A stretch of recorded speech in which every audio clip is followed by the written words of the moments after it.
Mesdames et messieurs, bonjour. Une fois de plus, bienvenue sur notre plateforme d'échange, de conseils et de prise de conscience vis-à-vis de notre réelle volonté d'apporter des solutions pérennes pour la lutte contre la pauvreté dans le monde et non seulement apporter une solution pérenne, mais aussi apporter notre modeste contribution afin d'informer, de sensibiliser nos bien-aimés africains sur les enjeux multiformes de l'économie numérique qui nous a fait connaître une nouvelle façon d'unir nos forces, une nouvelle manière de fédérer nos énergies et de former un seul bloc commun qui est celui de la communauté et au travers de cette communauté trouver des solutions viables, des solutions nécessaires pour le développement inclusif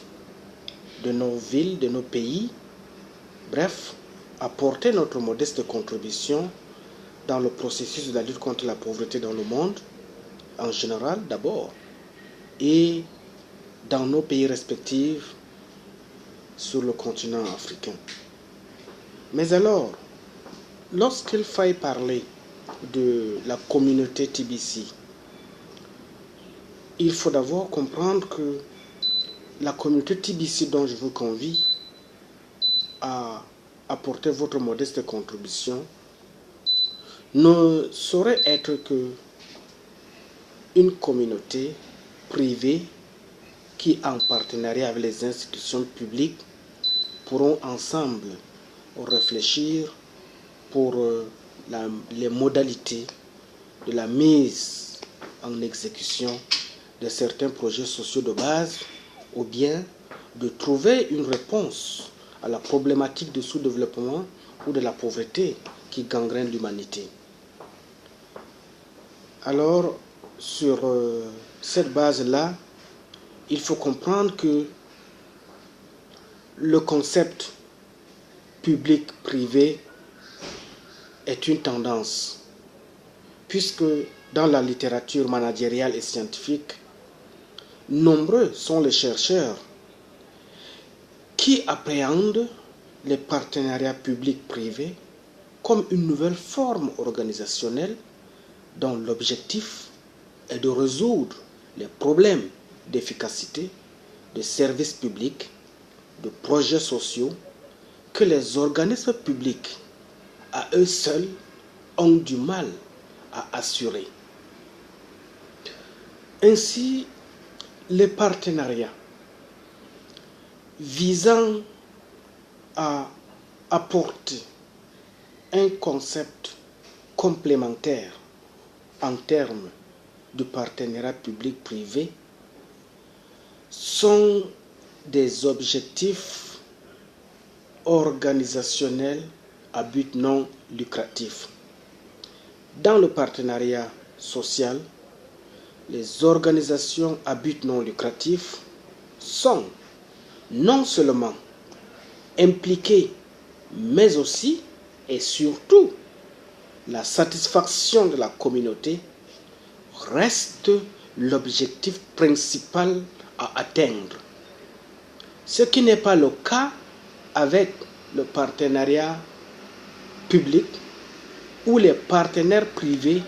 ont souvent des objectifs qui ne correspondent pas souvent à ceux des partenaires publics. C'est pourquoi il va falloir réfléchir ensemble pour pouvoir déceler les freins ou les goulets d'étranglement là où le public s'est confronté à un blocage et comment est-ce que la communauté TBC, qui est un partenaire privé, pourrait apporter aussi sa contribution dans le processus de déblocage des goulots d'étranglement liés aux facteurs de développement inclusif dans nos États ou bien dans nos villes. Puisque dans les partenariats publics-privés, les risques,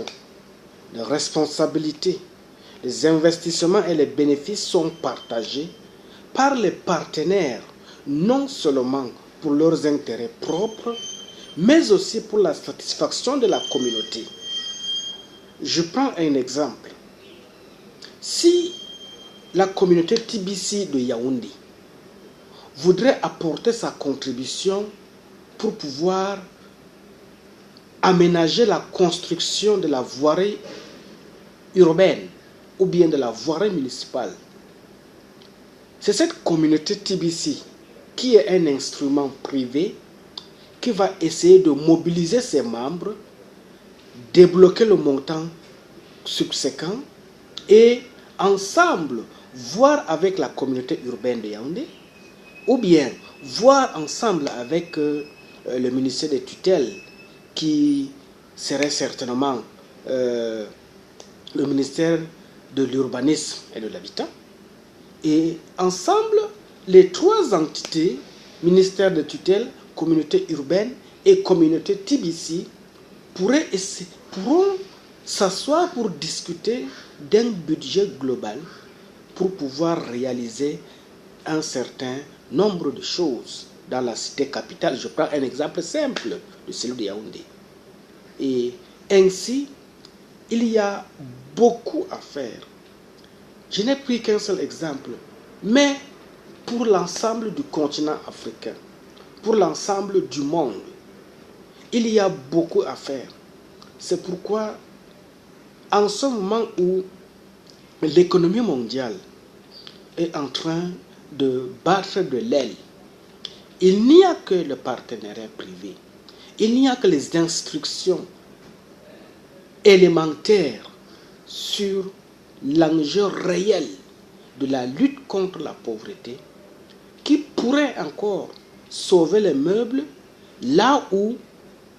il y a eu un blocage, là où l'État semble être limité. Parce que, au regard de la démographie galopante, l'État à lui seul ne peut pas tout faire. Il faut que le privé aussi apporte sa contribution dans le processus de la mise en œuvre d'un plan de développement inclusif. Alors, vous comprendrez que dans le domaine du partenariat public-privé, il semble plus utile de mettre en avant les éléments communs qui les réunissent, lesquels sont un partenariat est un contrat de longue durée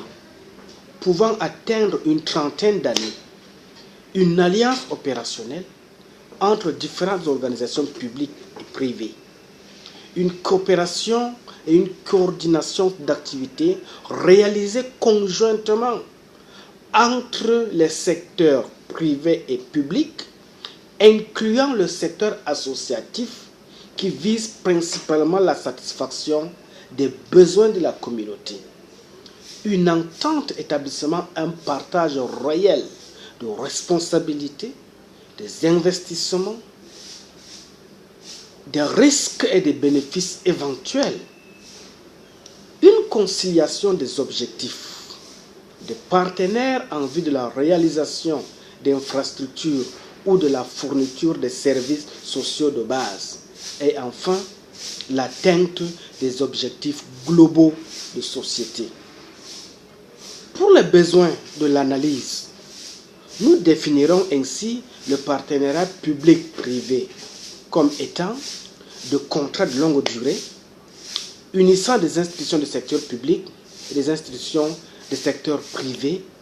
y compris le secteur associatif, et visant le partage des risques, des responsabilités et des bénéfices relatifs à la réalisation d'infrastructures publiques ou la fourniture des services publics de base. Vous comprendrez que, au regard de cette conception, cette nouvelle donne de la mise en place d'un mécanisme d'un projet directeur de lutte contre la pauvreté, le partenariat public-privé que la communauté TBC voudrait aussi enclencher avec les services ou les institutions publiques, c'est une volonté politique de gagnant-gagnant. Les institutions publiques gagnent avec la réalisation des infrastructures qui feront leur fierté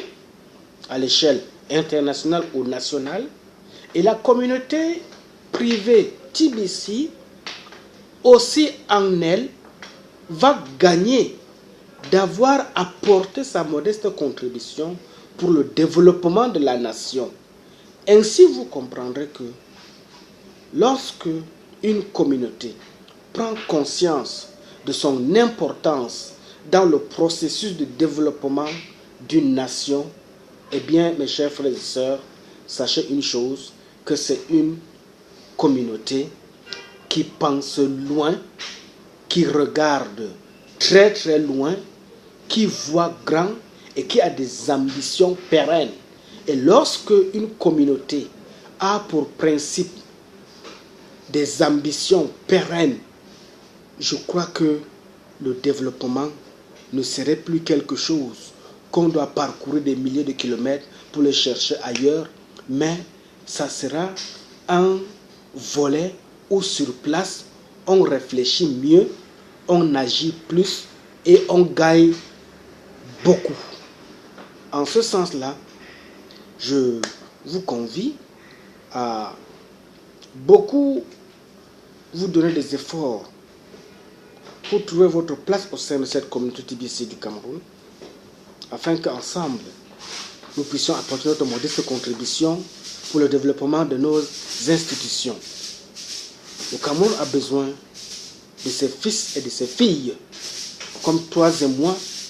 pour pouvoir apporter des nouvelles tendances, pour pouvoir exploiter nos ressources humaines, pour pouvoir exploiter nos ressources intellectuelles et mettre à la disposition de notre nation toutes ces ressources-là pour le développement inclusif. Si ensemble, nous réfléchissons pour développer le Cameroun, même les crises sociales que nous sommes en train de traverser maintenant, je crois dans un avenir proche, finira d'elle-même et personne n'aura à se plaindre l'un de l'autre. Parce que si sur l'ensemble du territoire camerounais, les 10 régions sont développées et que la décentralisation a effectivement pris corps, c'est au regard de cette décentralisation-là que chaque communauté trouvera une solution aux besoins urgents qui se situent dans un domaine spécifique. Et c'est comme ça donc qu'il est important, à côté des mécanismes qui sont déjà mis en place, trouver aussi un autre plan B pour pouvoir injecter une nouvelle force, pour apporter une dynamique nouvelle, pour